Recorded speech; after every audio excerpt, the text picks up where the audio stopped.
The shotgun blast that killed Isaac Patterson's wife didn't come from an outlaw or a raiding party, but from their own barn where she had gone to check on a noise in the dead of night.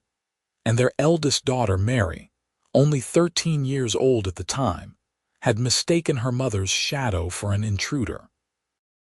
That was 3 years ago in the scorching summer of 1874, and Isaac had watched his daughter collapse into a grief so profound that for months she barely spoke, while he tried to hold together a household of 5 girls ranging from 7 to 16 years old, working a cattle ranch outside Abilene, Texas, that seemed determined to break him.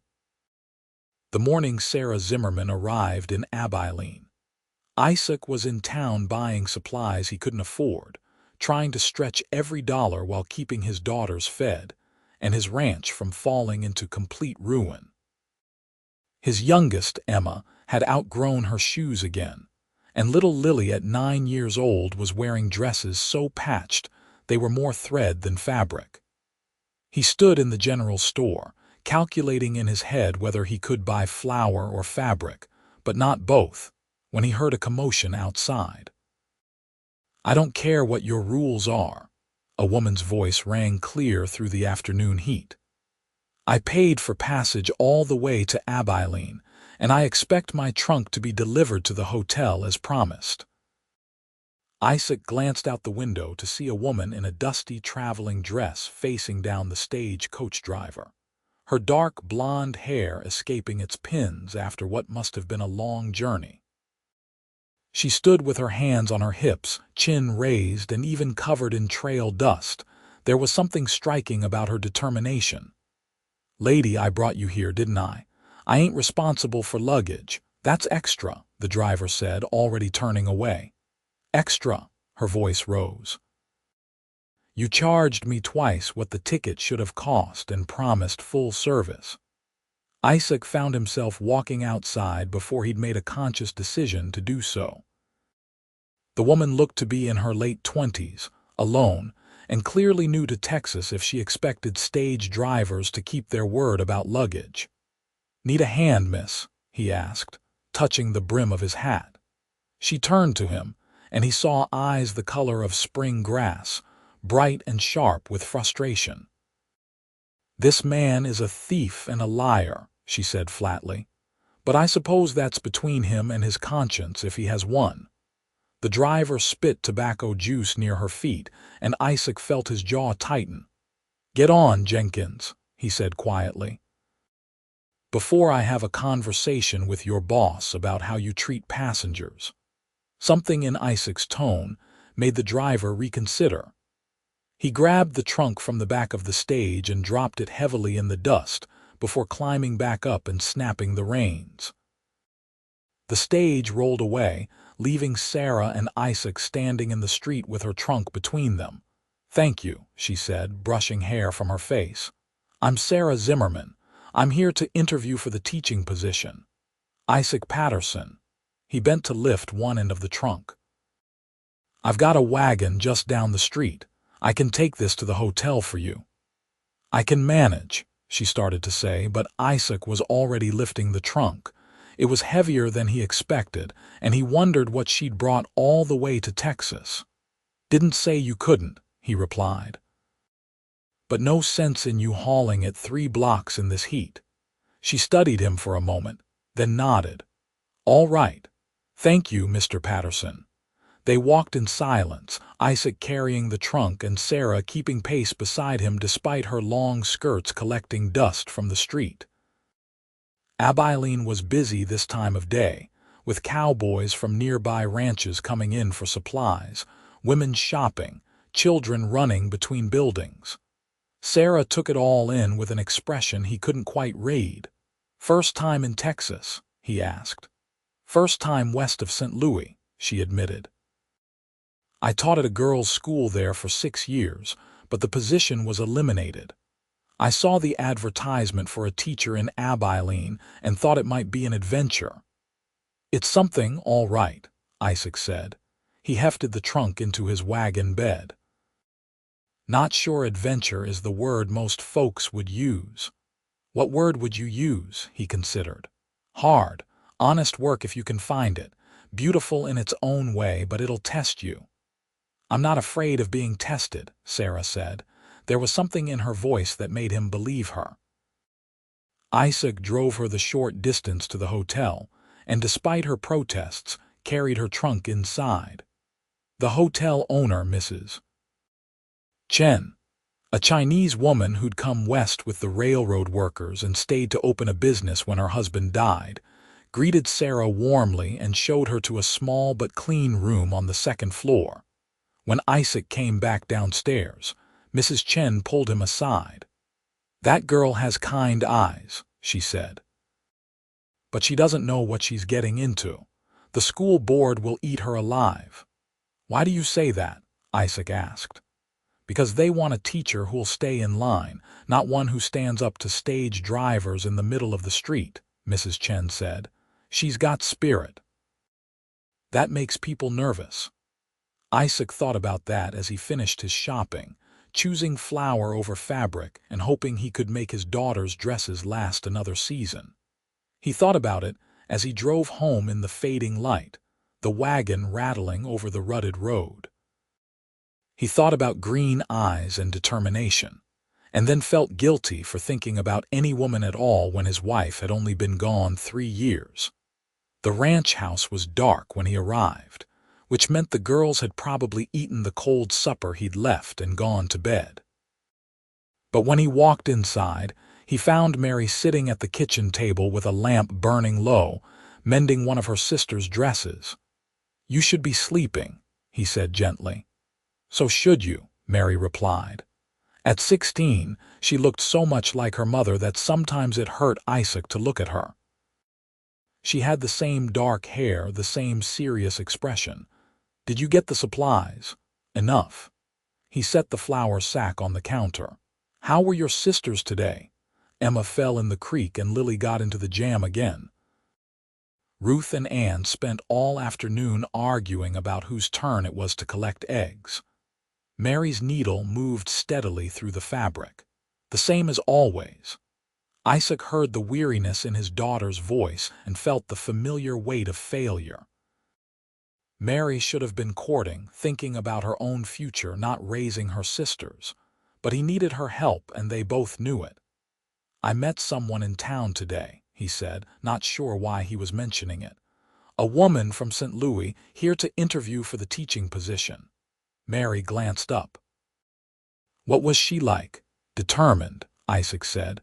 "Stood up to a stage driver twice her size over a trunk." "Sounds like someone who won't last long here," Mary said, but there was a hint of admiration in her voice. "When was the last time we had a teacher who stayed more than a month?" "Your mother was the last good teacher this town had," Isaac said quietly, Mary's hands stilled on the mending. They rarely talked about her mother directly. The guilt and grief were still too raw even after 3 years. "I miss her," Mary whispered. "I know, honey, so do I." They sat in silence for a while, the lamp flickering, the night sounds of the ranch drifting through the open window. Finally, Mary folded the mending and stood. "I'm going to bed. Don't stay up too late." "I won't," Isaac promised, though he knew he'd sit there for another hour going over accounts he couldn't balance, trying to figure out how to keep the ranch running with no money and no help. The next day was Sunday, which meant church if they could all get ready in time. Isaac woke before dawn to start breakfast, and by the time the sun was up, he was trying to coax 5 daughters through washing, dressing, and eating, which felt harder than roping a wild steer. "Emma, you can't wear those boots to church," Mary was saying for the 3rd time. "They're my only boots," Emma protested. At 10, she was all elbows and knees, growing faster than Isaac could keep up with. "Then we'll clean them first. Come here." Ruth and Ann, the 13-year-old twins, were arguing over a hair ribbon while 7-year-old Lily sat on the floor playing with a stick she'd found outside instead of getting dressed. "Lily, dress." "Now," Isaac said, using what the girls called his ranch boss voice. It worked about half the time. But Papa, I found a cricket and I want to keep it. The cricket can wait. Get dressed. By the time they all piled into the wagon, Isaac felt like he'd already done a full day's work. The ride to town took 30 minutes, with the girls chattering and squirming and Mary trying to keep everyone's hair neat and their dresses unwrinkled. The church was a simple wooden building that served as both worship hall and community center. Most of the town was there, farmers and ranchers and shopkeepers, all dressed in their Sunday best, which ranged from genuinely fine clothes to garments nearly as patched as the Patterson girls' dresses. Isaac was helping Lily down from the wagon when he saw Sarah Zimmerman walking toward the church. She wore a simple green dress that brought out her eyes, and her hair was pinned neatly under a modest hat. Several other women were watching her with undisguised curiosity. "Good morning, Mr. Patterson," Sarah said when she reached them.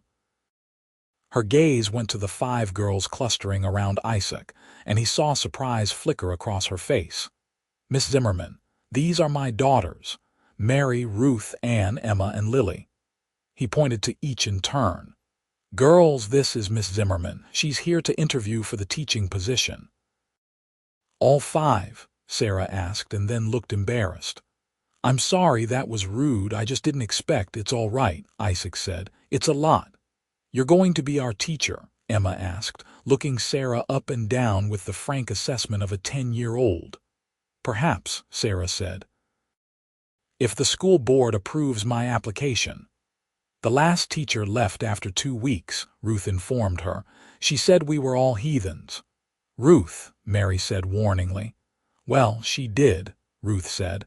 "I heard her tell Mrs. Morrison." Sarah's mouth twitched as if she were suppressing a smile. "I've taught at a girls' school for 6 years. I doubt I'll find anyone here more challenging than some of the students I've worked with." "That's because you haven't met Ann yet," Emma said, and Ann swatted her arm. The church bell rang, saving Isaac from having to manage his daughter's behavior in the churchyard. They filed inside, the girls sliding into their usual pew while Isaac took his place at the end. He saw Sarah sit near the back, alone, and felt a pang of sympathy. It was hard being new in a town like Abilene, where everyone had known everyone else for years. Reverend Walsh gave a sermon about patience and faith, which Isaac tried to pay attention to while also keeping Lily from climbing under the pew and Emma from kicking the seat in front of her. Mary, bless her, managed the twins with a stern look when they started whispering. After the service, the congregation gathered outside for the socializing that was half the point of Sunday church. Isaac was talking to Tom Henderson, a neighboring rancher, when he noticed a group of women surrounding Sarah. From the looks on their faces, the conversation wasn't entirely friendly. "Excuse me," Isaac said to Tom and made his way over. "I'm just saying that teaching requires a certain moral fortitude," Mrs. Morrison was saying, her voice carrying. She was the banker's wife and considered herself the guardian of Abilene's social standards. "And a young, unmarried woman, alone, without family or references we can verify. My references are in my application," Sarah said calmly. "The school board can write to the girls' school in St. Louis if they have concerns." "Letters can say anything," Mrs. Morrison replied. "We need to think of the children." "I've been thinking of children my entire professional life," Sarah said, and Isaac could hear the steel beneath her polite tone. "That's why I'm a teacher." "Ladies," Isaac said, stepping into the circle, "Miss Zimmerman just arrived yesterday. Maybe we could let her catch her breath before we interrogate her." Mrs. Morrison gave him a cool look. "I wouldn't expect you to understand, Mr. Patterson. You've let your own daughters run wild since your wife passed. Everyone knows Mary should have been married off by now, and the younger ones need a woman's influence." Isaac felt his face heat, but before he could respond, Sarah spoke. I'm not sure why you think it's appropriate to criticize Mr. Patterson's family in public, she said, her voice pleasant but her eyes hard. Especially when he's been nothing but helpful to me since I arrived. Now, if you'll excuse me, I have to prepare for my interview with the school board tomorrow.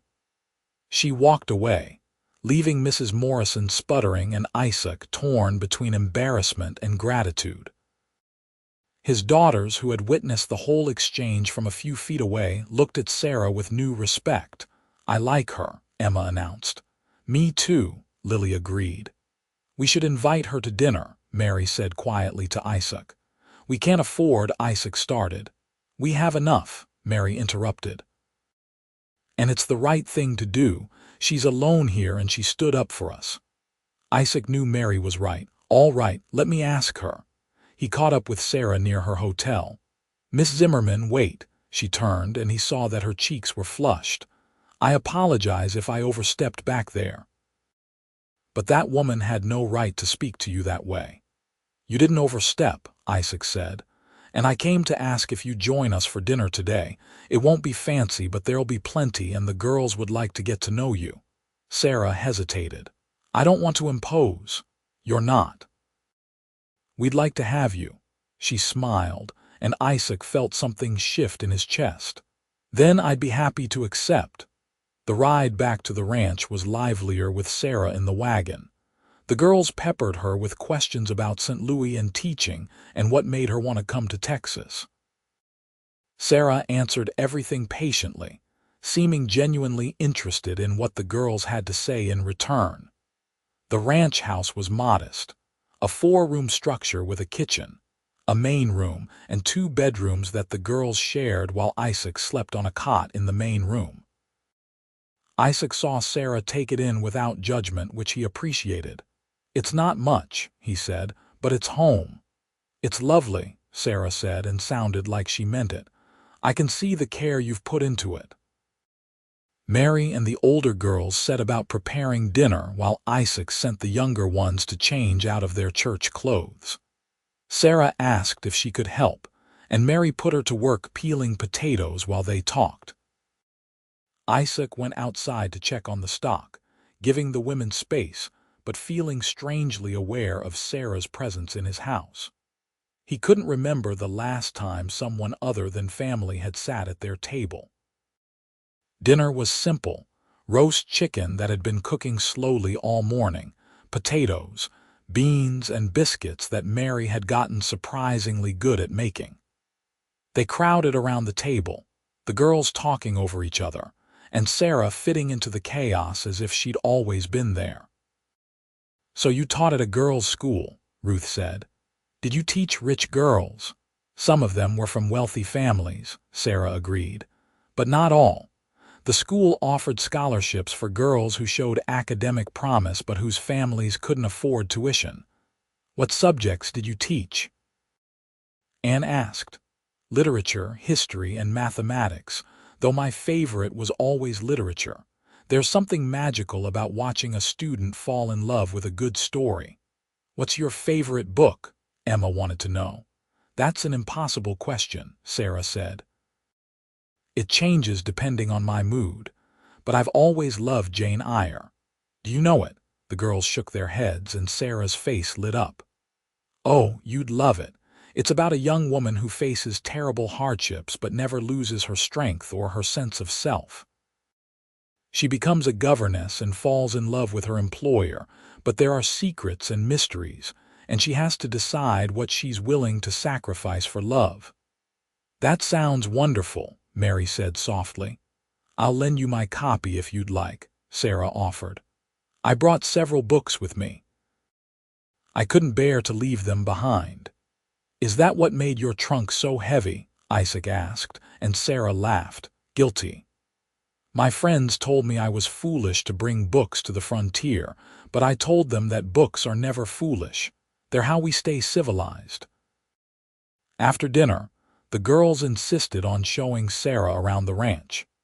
She admired the chickens, petted the horses, and listened attentively as Lily explained her extensive collection of interesting rocks.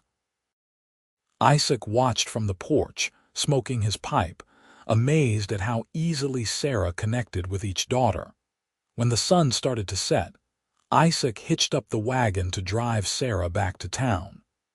Mary agreed to watch the younger girls, though she gave Isaac a knowing look that made him feel transparent.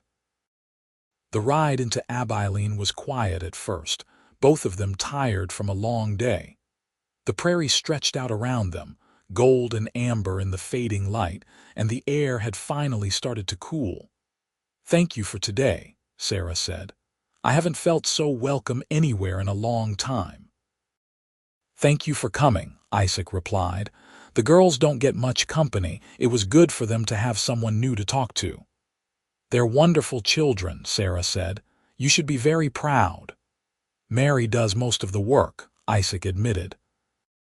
"I don't know what I'd do without her, but I also know it's not fair to her. She should have her own life." "She loves her sisters," Sarah said. "That's clear, but you're right that she shouldn't have to raise them alone." They were both quiet for a moment, the weight of everything unsaid hanging between them. "Can I ask what happened to your wife?" Sarah asked gently. "The girls mentioned she passed, but I don't want to pry." Isaac's hands tightened on the reins. He rarely talked about Catherine's death, but something about Sarah made him want to be honest. "There was an accident 3 years ago. Mary was involved, though it wasn't her fault. Not really." He told her the story, words he'd never said out loud to anyone outside the family. Sarah listened without interrupting, her face full of compassion. "That's an impossible burden for a child to carry," Sarah said when he finished. "For all of you to carry." "We manage," Isaac said. "We don't have much choice." "No," Sarah agreed. "We rarely do." They reached Abilene just as full dark fell. Isaac pulled up in front of the hotel and helped Sarah down from the wagon. Her hand was warm in his, and he held it a moment longer than necessary before letting go. "Good luck with your interview tomorrow," he said.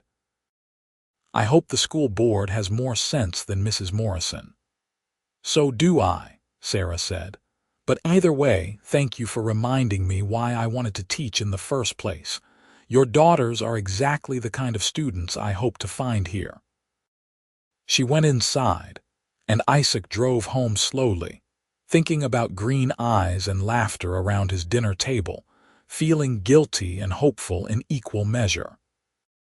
The school board met in the back room of the general store, which also served as the mayor's office, the town hall, and occasionally the courtroom. Sarah arrived precisely on time, her credentials folder tucked under her arm, trying not to let her nervousness show. The board consisted of 5 people: Reverend Walsh, Mr. Morrison from the bank, the general store owner Mr. Phillips, and 2 ranchers, Tom Henderson and a man named Jack Crowley. Mrs. Morrison was not on the board, Sarah was relieved to see, though she suspected the woman's opinions would make themselves known regardless. "Miss Zimmerman," Reverend Walsh said warmly, "please sit down." Sarah sat in the chair they'd placed in front of a long table where the board members spread out. It felt uncomfortably like being on trial. "We've reviewed your application," Mr. Morrison said, though his tone suggested he'd found it wanting. 6 years at a girls' school in St. Louis. Impressive enough, I suppose, but teaching wealthy girls in a city is very different from teaching frontier children. "I'm aware of that," Sarah said. "That's part of why I applied. I wanted a new challenge, and I wanted to teach students who might not otherwise have access to quality education." "That's admirable," Tom Henderson said. He was a weathered man in his 50s with kind eyes. "But can you handle discipline? Some of these children haven't seen the inside of a schoolhouse in months. They're more used to ranch work than reading." "I'm capable of maintaining order," Sarah said firmly. "But I also believe in making learning engaging enough that students want to participate, not just forcing them to sit still." "The curriculum is established," Mr. Phillips said. "Reading, writing, arithmetic, history, and moral instruction. We expect all students to master these subjects. Of course, Sarah agreed, though I'd argue that moral instruction comes through example and literature as much as through direct teaching. Mr. Morrison frowned. We can't have you filling children's heads with unsuitable ideas. The last teacher tried to teach the girls about Susan B. Anthony and women's suffrage. We can't have that kind of radical thinking. Sarah felt her temper rise but kept her voice level. I teach my students to think critically and form their own opinions based on facts and evidence. If that's radical, then I suppose I'm guilty. There was a moment of tense silence. Then Jack Crowley, who hadn't spoken yet, leaned forward. I like her, he said. She's got spine. These kids will run over anyone who doesn't. We need to maintain standards, Mr. Morrison insisted. We need a teacher who'll stay longer than a month, Tom Henderson countered. I vote we give Miss Zimmerman the position. 3-month trial period, see how it goes. Seconded, Jack Crowley said. Reverend Walsh looked at the others. All in favor. 3 hands went up. The Reverend, Tom Henderson, and Jack Crowley. Mr. Morrison and Mr. Phillips abstained, which Sarah supposed was better than voting against her. You have the position, Reverend Walsh said. You'll start next Monday. School runs 6 days a week, Monday through Saturday, 8 in the morning until 3 in the afternoon. Salary is $30 a month plus room and board at the schoolhouse. There's a small apartment attached where you can live. $30 a month was barely enough to survive on, and Sarah suspected the schoolhouse apartment would be rough, but it was a job, and she'd make it work. Thank you, she said. I won't disappoint you. See that you don't, Mr. Morrison said coldly. Sarah left the meeting feeling both triumphant and anxious. She had a job, but she'd also made it clear she wouldn't be pushed around, which would make some people in town unhappy. Still, she'd faced difficult administrators before. She could handle Abilene. The rest of the week passed in a blur of preparation. Sarah moved into the schoolhouse apartment, which was even smaller and more sparse than she'd expected. 1 room with a narrow bed, a stove, a table, and a chair. But it was hers, and she'd lived in worse. She spent her days cleaning the schoolhouse itself, which had been closed for 2 months since the last teacher left. She swept, scrubbed, organized books, and made lists of supplies she'd need. The school board had given her a small budget, and she spent it carefully on slates, chalk, paper, and primers. On Thursday, Isaac came by with the girls. Thought you might need help, he said. These 5 are pretty good at cleaning when they put their minds to it. Sarah was grateful beyond words. With the girls' help, they got the schoolhouse gleaming in an afternoon. The older girls helped organize books while the younger ones washed windows and swept. Isaac repaired a broken desk and fixed a door that had been hanging crooked. This place looks better than it has in years, Sarah said as they finished. Thank you all so much. We wanted to help, Mary said. We want you to stay. I plan to, Sarah assured her. It takes more than a dirty schoolhouse to scare me off. That evening, after the Patterson family left, Sarah sat at her small table and wrote letters to her friends in St. Louis, telling them about Abilene and her new position. She didn't mention Isaac specifically, but she found herself thinking about him as she wrote. There was something solid and good about him, a quiet strength that drew her attention. She thought about his daughters, too, the way they rallied around each other despite their bickering, the way Mary carried herself like a much older woman, the grief that still lingered in all their eyes. They'd been through something terrible, and they were surviving it with grace and stubbornness. Monday morning arrived with clear skies and summer heat already building. Sarah dressed carefully in a practical gray dress, pinned her hair securely, and opened the schoolhouse doors at 7:30 to wait for students. They came in clusters, farm children walking together, ranch kids arriving on horseback or in wagons with their parents, town children straggling in last. Sarah counted 23 students ranging from 5 years old to 15, though she suspected some of the older ones would stop coming once harvest season started. The Patterson girls arrived all together, clean and neat, despite the dust of the road. Mary gave Sarah an encouraging smile before shepherding her sisters to their seats. "Good morning," Sarah said once everyone had settled. "I'm Miss Zimmerman, and I'm glad to be your teacher.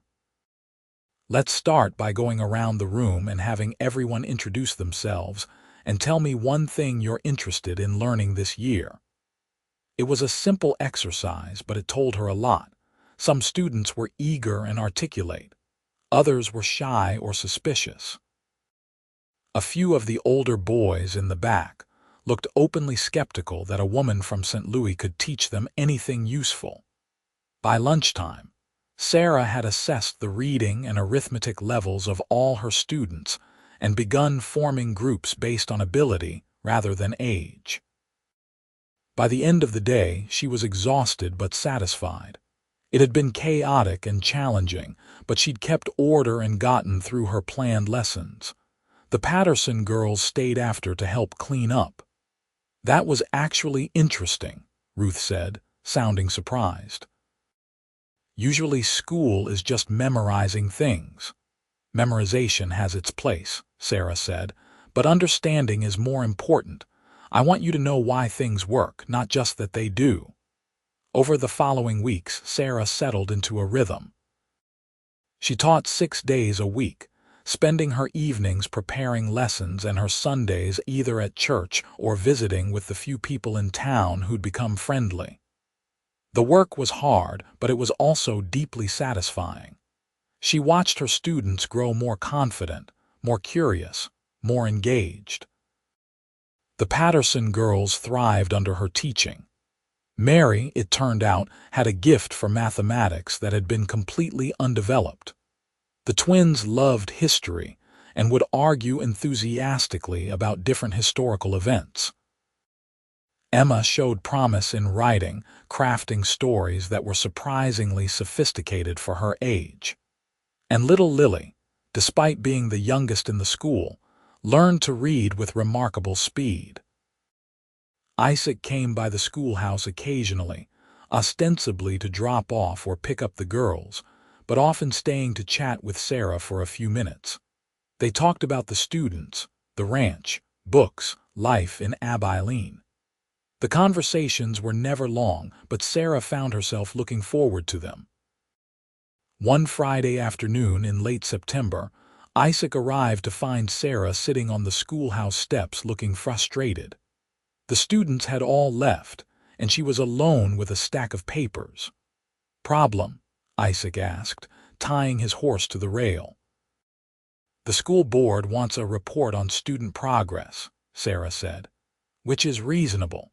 But Mr. Morrison also included a note saying he'd received complaints that I'm teaching unsuitable material."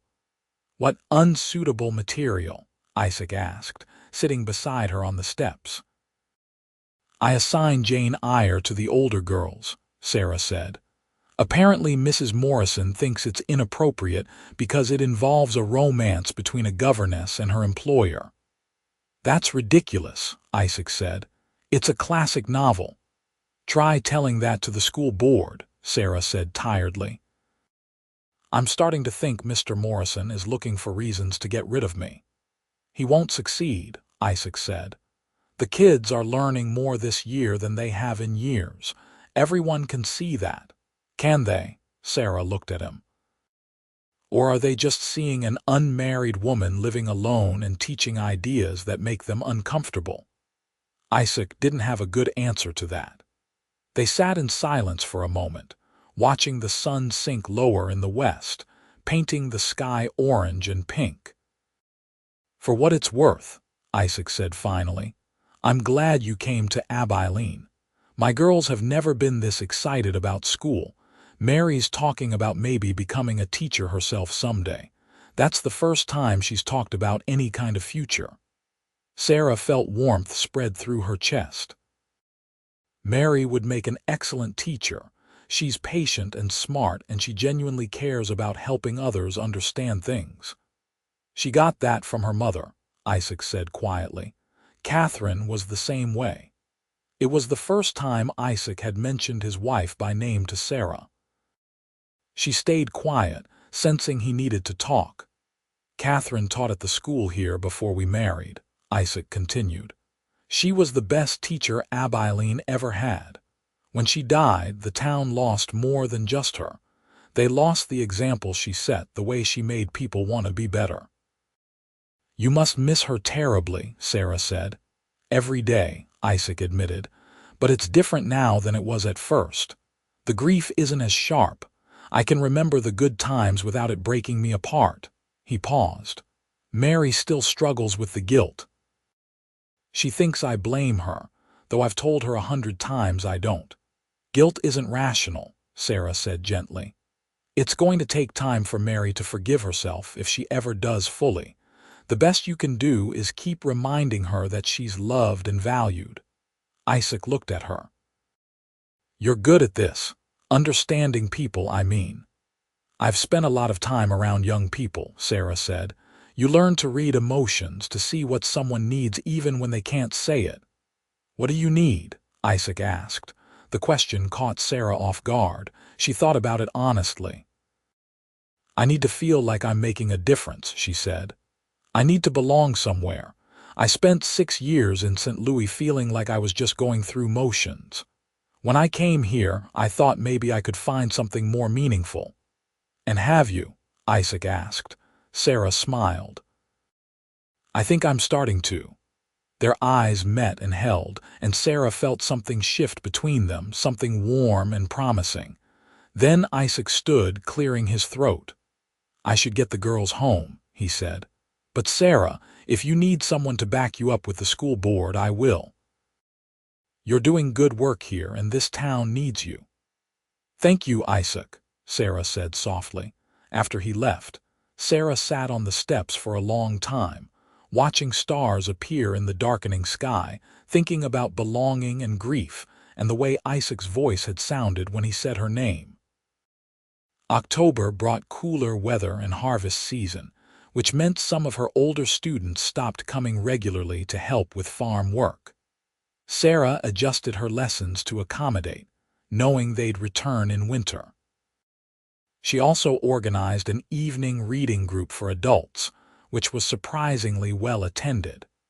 Even some of the women who'd been cool to her at first started coming, drawn by the chance to discuss books and ideas. Mrs.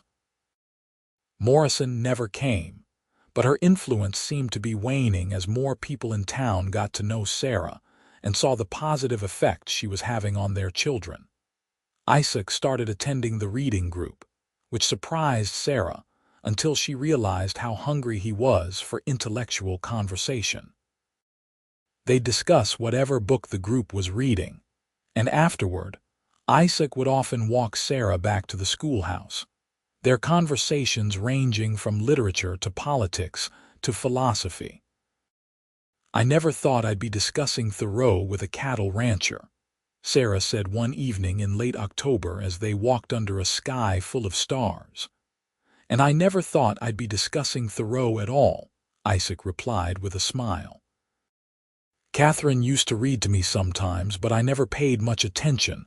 I wish I had now. It's not too late to start, Sarah said. Maybe not, Isaac agreed. He was quiet for a moment, then said, Sarah, I wanted to ask you something. We're having a harvest dinner at the ranch on Sunday. Nothing fancy, just some neighbors and friends.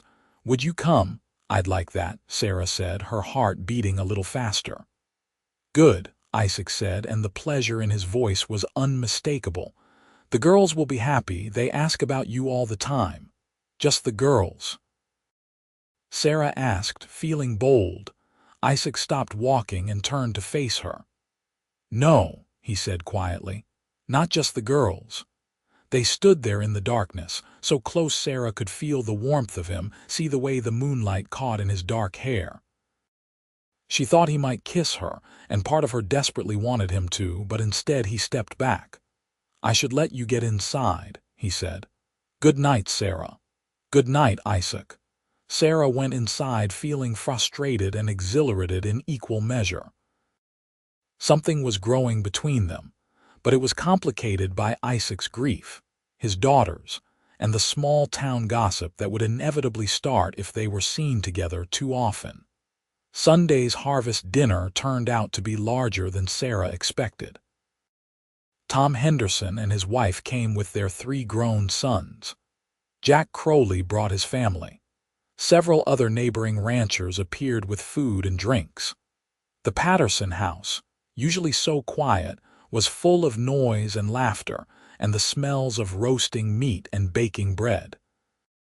Sarah helped Mary and the older girls in the kitchen while the men talked outside and the younger children ran wild. It felt natural and right, working alongside the Patterson girls, being part of their family even if just for an afternoon. "I'm glad you're here," Mary said quietly as they rolled out pie crust together. "Papa's been happier these past few weeks than I've seen him in years." Sarah felt her cheeks warm. "I'm glad I'm here too. He likes you," Mary continued. "We all can tell. And I want you to know we're happy about it. Ruth and Ann and I talked and we think Mama would be happy too. She wouldn't want Papa to be alone forever." Sarah's eyes stung with sudden tears. "That's very generous of you to say." "It's true," Mary said firmly. "You're good for him. You're good for all of us." The dinner itself was wonderful. Everyone crowded around tables set up outside, eating and talking and telling stories as the sun set and lanterns were lit. Sarah found herself seated next to Isaac, their arms occasionally brushing, both of them aware of the contact. "This is nice," Isaac said quietly during a lull in conversation. "Having you here feels right." "It feels right to me too," Sarah admitted. After dinner, someone brought out a fiddle and there was dancing. Isaac asked Sarah to dance and she accepted, letting him lead her through a simple waltz while his neighbors watched with knowing smiles. "Everyone's going to talk," Sarah said as they danced. "Let them," Isaac replied. "I'm tired of worrying about what people think." "Are you?"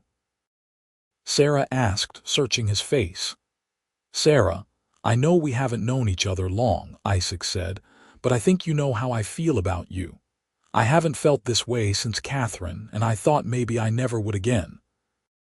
If I'm moving too fast, tell me, but I need you to know that this is real for me." Sarah's breath caught. "It's real for me too," she said. "But Isaac, it's complicated. Your daughters, the town, your past, I know," Isaac interrupted gently. "And I'm not asking you to make any decisions tonight. I just need you to know where I stand." They finished the dance in charged silence, and when the music ended, Isaac kept holding her hand for just a moment longer than necessary before letting go. The evening wound down slowly, guests departing in ones and twos until only Sarah remained.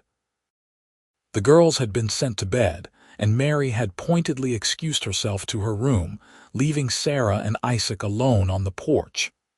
"I should probably head back to town," Sarah said, though she didn't move.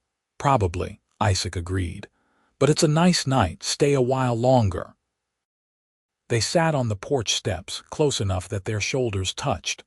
The night was full of sounds, crickets, a distant coyote, the soft movement of horses in the barn. "Tell me about St. Louis," Isaac said. "Why did you really leave?" Sarah considered how honest to be, then decided Isaac deserved the truth. "I was in love with someone," she said quietly. "Another teacher at the school. His name was David. We'd been courting for 2 years, and I thought we'd get married. Then the school eliminated my position, and I asked David what he thought about moving west with me, starting fresh somewhere new. He said no," Isaac guessed. "He said he'd never considered marrying me at all," Sarah said, the old hurt still sharp. "He'd been courting me because it was convenient because we worked in the same place, but he'd always planned to marry someone from a better family with more money. I was just a way to pass the time." "He was a fool," Isaac said fiercely. "Maybe," Sarah said, "but it taught me something. I don't want to be convenient for someone. I don't want to be a solution to a problem. I want to be chosen because someone can't imagine their life without me." Isaac turned to face her fully. "Sarah, I can't imagine my life without you, and you've only been in it for 2 months. You make me laugh. You make me think about things I'd forgotten were important. You're wonderful with my daughters. You've brought light back into a house that's been dark for too long. That's not convenience. That's not solving a problem. He stopped, looking frustrated with his inability to find the right words. "That's what?" Sarah prompted softly. "That's love," Isaac said. "Or the beginning of it. I know it's too soon to say that, but it's what I feel." Sarah's heart felt too big for her chest. "Isaac," she whispered. He leaned toward her slowly, giving her every chance to pull away, but Sarah didn't move. When his lips met hers, it was gentle and questioning and full of promise. Sarah kissed him back, her hand coming up to rest against his chest where she could feel his heart racing. When they finally pulled apart, Isaac rested his forehead against hers. "I've wanted to do that for weeks," he admitted. "So have I," Sarah said. They kissed again, longer this time, and Sarah felt years of loneliness and hurt begin to dissolve. This was what she'd been looking for, this connection, this feeling of coming home. Eventually, Sarah really did have to leave, and Isaac drove her back to town in the wagon, holding her hand the whole way. When they reached the schoolhouse, he kissed her again in the shadows where no one would see. "Have dinner with us again this week?" Isaac asked. "Yes," Sarah said simply. Over the following weeks, Sarah and Isaac's courtship became the talk of Abilene. Some people were happy for them, others disapproving. Mrs. Morrison made her feelings clear by pulling her children from school, though they returned after 2 weeks when her husband insisted they needed an education more than his wife needed to make a point. Sarah didn't let the gossip bother her. She was happy, genuinely happy for the first time in years. She loved teaching, loved the students, and loved being part of Isaac's life and his daughters' lives. The girls had taken to calling her Sarah instead of Miss Zimmerman when they were at the ranch, and she'd become a fixture at Sunday dinners and evening visits. She helped Mary with cooking and mending, played games with the younger girls, and had long conversations with the twins about their hopes and dreams. In November, Isaac asked Sarah to marry him. They were alone at the ranch, the girls all in bed, sitting by the fire in the main room. "I know we haven't been courting long," Isaac said, holding both her hands. "And I know people will say I'm being hasty. But Sarah, I'm 34 years old. I've been married before, and I know what love feels like. This is love. You're the person I want to wake up to and fall asleep next to. You're the person I want to raise my daughters with and maybe, if you want, have more children with. Will you marry me?" Sarah felt tears slip down her cheeks. "Yes," she said. "Yes, Isaac, I'll marry you." He pulled her into his arms and kissed her, and Sarah felt her whole life clicking into place like a puzzle she'd been trying to solve for years. They told the girls the next morning over breakfast. There was a moment of silence, and then Emma squealed and launched herself at Sarah. Lily started crying happy tears. The twins were grinning, and calm Mary, got up from her chair and hugged Sarah tight. "Welcome to the family," Mary whispered. "Officially." They decided to get married in December, which gave them 6 weeks to prepare. Sarah continued teaching while also helping Mary plan a small wedding. They'd marry at the church with just family and close friends, then have a celebration at the ranch. The school board had mixed reactions to the news. Tom Henderson and Jack Crowley congratulated Sarah and promised the marriage wouldn't affect her position. Mr. Morrison tried to insist that married women shouldn't teach, but he was outvoted. Reverend Walsh said he'd be honored to perform the ceremony. The weeks leading up to the wedding passed in a blur of preparation and joy. Sarah moved her few belongings to the ranch, transforming Isaac's small bedroom into a space they could share. The girls helped her, excitedly planning where everything should go. "Will you still teach after you're married?" Ruth asked one afternoon as they unpacked Sarah's books. "Of course," Sarah said. "Why wouldn't I?" "Some people say married women should just stay home," Ruth said. "Some people say a lot of things," Sarah replied. "I think married women should do whatever makes them and their families happy. Teaching makes me happy and your father supports that." "Good," Anne said. "Because you're the best teacher we've ever had, and if you quit, we'd probably riot." Sarah laughed and hugged both twins.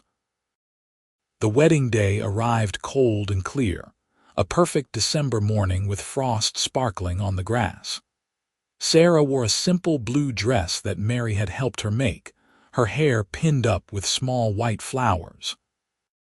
She felt nervous and excited as her few friends from town helped her get ready at the hotel.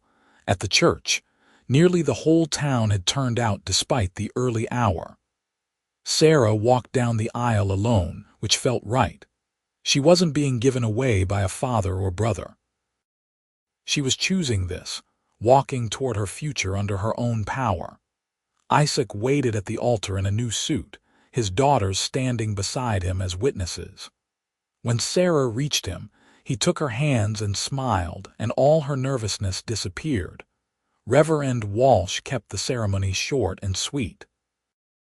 They exchanged vows they'd written themselves, promising to love and support each other, to raise the girls together, to build a life based on respect and partnership.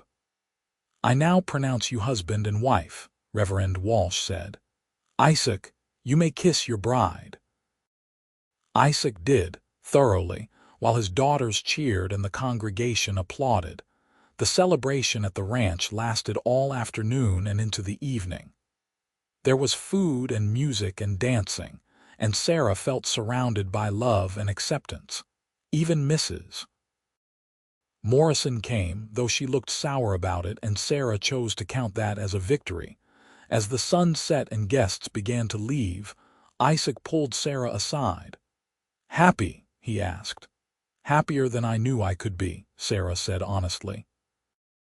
That night, after the last guest had gone and the girls had finally been convinced to go to bed, Sarah and Isaac were alone together as husband and wife for the first time.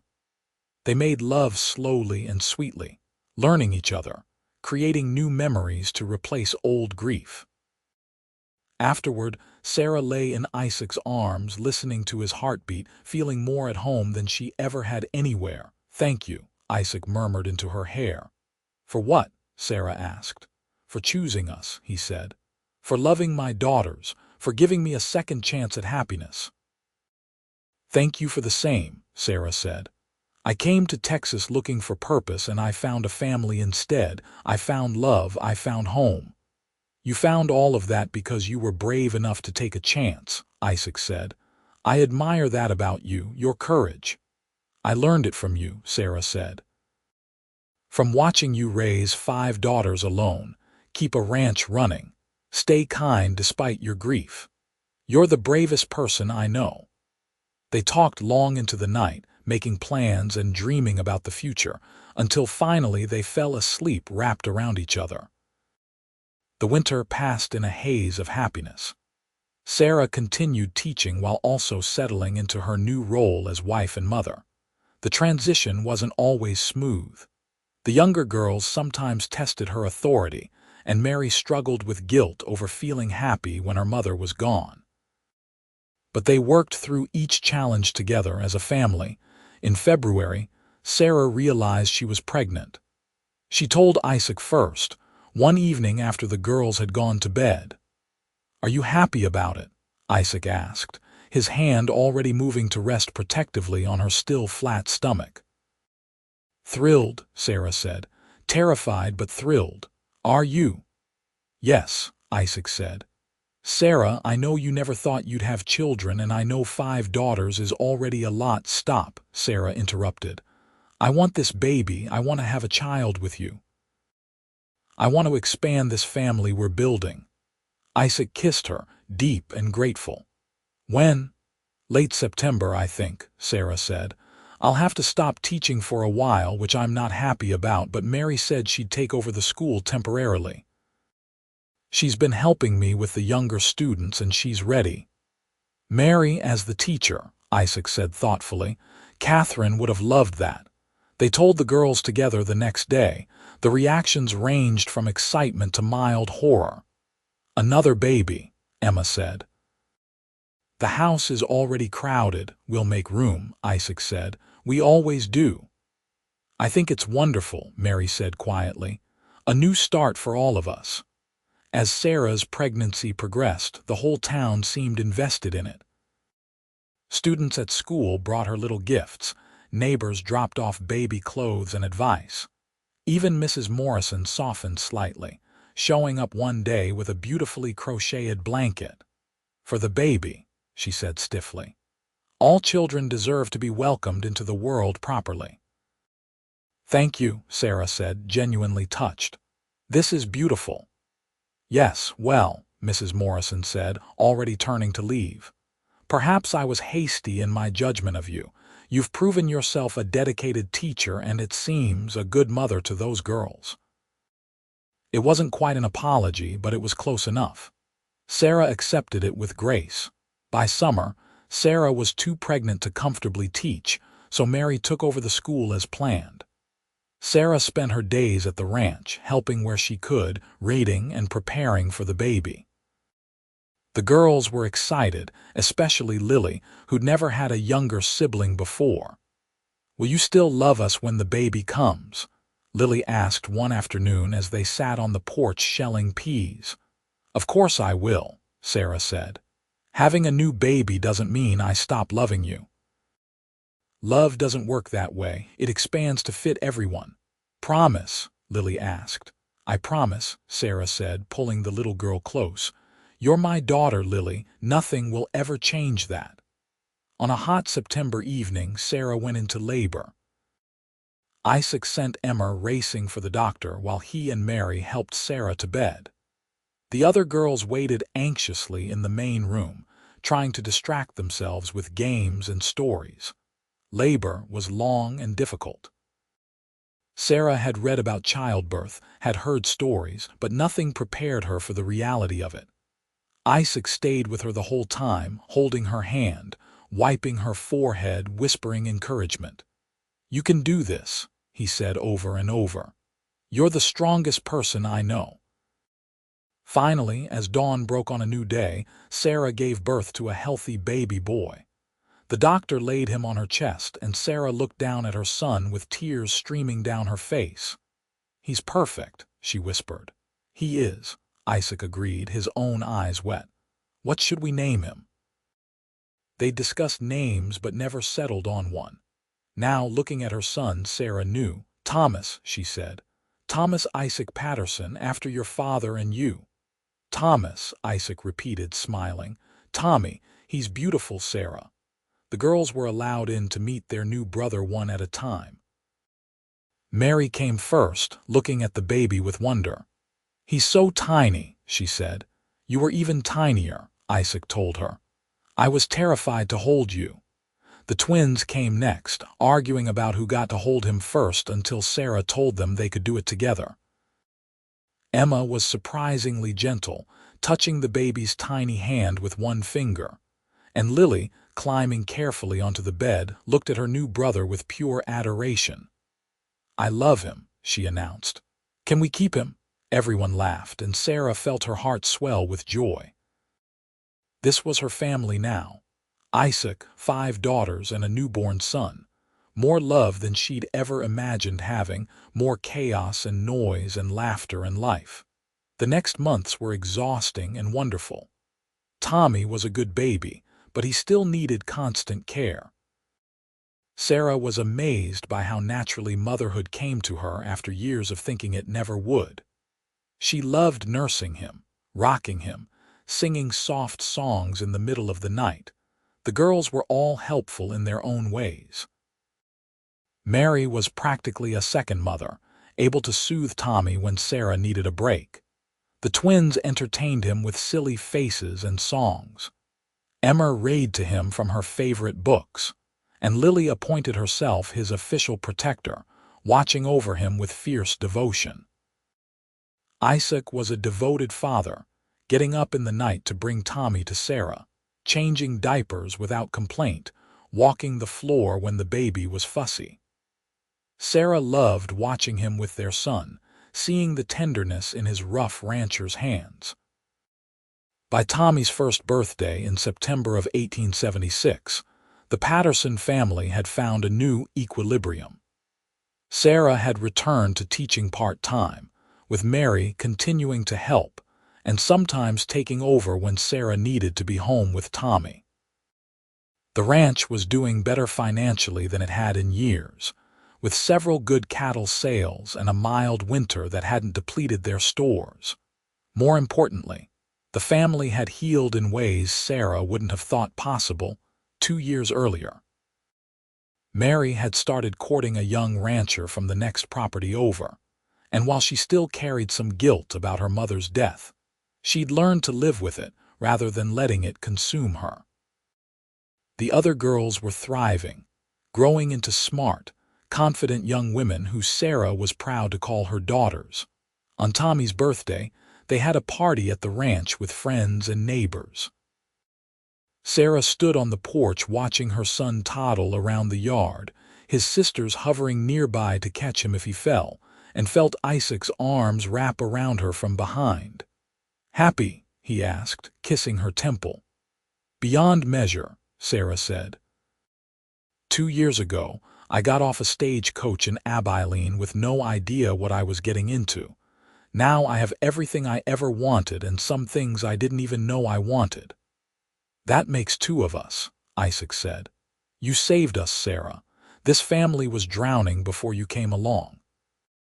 "We saved each other," Sarah corrected. "I was drowning too in my own way. We just found each other at exactly the right time." They stood together watching their family, the sun warm on their faces, the prairie stretching endlessly around them. It hadn't been an easy road to this happiness, but that made it all the more precious. That evening, after the party ended and the children were finally asleep, Sarah and Isaac sat on the porch as they often did, holding hands and talking quietly. "Mary asked me today if I missed my mother," Sarah said. "I told her I did, but that missing someone doesn't mean you can't also be happy. I think she needed to hear that." "You're good with them," Isaac said. "Better than I could have managed alone." "You underestimate yourself," Sarah said. "You raised 5 daughters mostly by yourself for 3 years. They turned out pretty wonderful." "They did," Isaac agreed, "but they're even better now. Mary told me the other day that she remembers her mother with love instead of just pain now. She said you helped her find that." Sarah felt tears prick her eyes. "I hope I did. I never wanted to replace Catherine, I just wanted to love her daughters." "You did both," Isaac said. "You honored her memory while also giving the girls a mother who's here for them now. That's a gift, Sarah." They sat in comfortable silence for a while, then Isaac said, "I've been thinking. The ranch is doing well enough now that we could hire some help, maybe expand the herd. I could travel less, be home more." "I'd like that," Sarah said, "though I know ranching is your life." "You're my life," Isaac corrected. "You and the kids. The ranch is just how I support my life. I don't want to miss watching Tommy grow up, and I don't want you to carry all the responsibility alone." "We're a team," Sarah said. "We figure it out together." "Always," Isaac agreed. In the years that followed, the Patterson family continued to grow and thrive. They had 2 more children, a daughter they named Catherine in honor of Isaac's first wife, and another son they named David, which made Sarah smile every time she said it, reclaiming a name that had once caused her pain. Mary married her rancher and moved to the neighboring property, close enough to visit often. The twins both became teachers, following in Sarah's footsteps. Emma discovered a talent for writing and began publishing stories in various magazines. And Lily, surprising everyone, decided she wanted to be a doctor and set her sights on medical school. Through it all, Sarah continued teaching when she could, raising her children and loving Isaac with a depth that never diminished. They weathered hard years and celebrated good ones, always together, always a team. One evening in the spring of 1885, Sarah and Isaac sat on their porch watching the sunset. Tommy was 11 now, Catherine was 7, and David was 5. The 3 youngest children played in the yard while the older girls visited with their own families. "You ever think about that first day you arrived in Abilene?" Isaac asked. "All the time," Sarah said. "I was so nervous and trying so hard not to show it. And then this handsome rancher came over and offered to help with my trunk. I saw you standing up to that stage driver and thought, now there's a woman with spirit," Isaac said. "I wanted to know you." "Well, you certainly got to know me," Sarah said with a laugh. "All of me, flaws and all." "No flaws," Isaac said. "Just features I happen to love." "Flatterer," Sarah accused, but she was smiling. Isaac pulled her close, and they sat watching the sun paint the sky in shades of orange and pink. The prairie stretched endlessly before them, the same landscape that had seemed so foreign and frightening to Sarah 11 years ago. Now it was home, as familiar and beloved as the man beside her. "I love you," Sarah said. "I don't say it enough." "You say it all the time," Isaac replied. "Just not always with words." "I love you with words too," Sarah insisted. "I love you, Isaac Patterson. I love the life we've built together. I love our children, all 8 of them.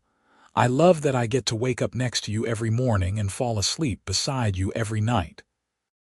I love that you still make me laugh, and that you listen when I talk about my students, and that you support my teaching even though it would be easier if I stayed home. I love everything about you and us and this life." Isaac kissed her, soft and sweet. "I love you too, Sarah. I loved you from the moment you stood in that street demanding your trunk be delivered. I loved you when you came to dinner and charmed all my daughters. I loved you when you agreed to marry me even though I came with more baggage than most men. And I love you now, more than ever, because you've given me more happiness than I thought I'd ever find again." They held each other as the stars began to appear, their children's laughter drifting up from the yard, the sounds of the ranch settling for the night all around them. This was what Sarah had been searching for when she left St. Louis. A place to belong, a purpose, a family to love and be loved by. She'd had no children and enough love for all 6 of them together when she arrived. Now she had children of her own and still had love to spare for Isaac's 5 daughters, who had become her daughters too. She'd come to Abilene looking for a teaching position and found instead a home, a husband, and a family beyond anything she could have imagined. As the night deepened and they finally went inside to tuck their younger children into bed, Sarah felt nothing but gratitude for the stage driver who'd cheated her, the school board who'd taken a chance on her, and most of all for Isaac Patterson, the widowed rancher with 5 daughters who'd looked at her and seen not just a teacher, but a partner, a mother for his children and the love of his life. Their story hadn't been easy or simple, but it had been real and true and worth every challenge they'd faced. And as Sarah climbed into bed beside her husband that night, their children safe and sleeping down the hall, she knew with absolute certainty that she was exactly where she was meant to be, living exactly the life she was meant to live, surrounded by all the love anyone could ever need.